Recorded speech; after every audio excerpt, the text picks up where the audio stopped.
অন্যদের স্কুলে বার্ষিক ক্রীড়া প্রতিযোগিতার পুরস্কার।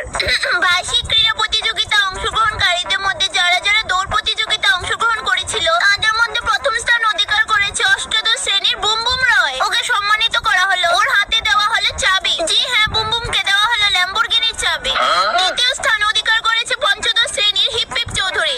ওকে পুরস্কৃত করা হলো মোস্ট পপুলার কাওয়াসাকি বাইক দিয়ে। শুধুমাত্র একটুর জন্য ল্যাম্বরগিনিটা পেলাম না। তৃতীয় স্থান অধিকার করেছে সপ্তদশ শ্রেণীর খুই খুই দাস। ওকে পুরস্কৃত করা হলো স্যামসাং এর 100 ইঞ্চ টিভি দিয়ে। ওয়াও! আমরা স্কুলের পুরস্কার। তো দৌড় প্রতিযোগিতা যে হইছিল এটা প্রথম স্থানও আইছে গেঞ্জি বণিক। ওরে পুরস্কৃত করা হয়েছে খুবই সুন্দর একটা ভাঙ্গাচোরা স্টিলের থাল দিয়া। দ্বিতীয় স্থান অধিকার করছে জাইঙ্গা দেব। ওরে পুরস্কৃত করা হয়েছে আগের আমলের একটা ডাল খাওয়ানোর বাড়ি দিয়া। হাত ভেঙে গেছে কিন্তু ফার্স্টার হইতে পারলাম না। তৃতীয় স্থান অধিকার করছে চাঁদনি শীল। তারে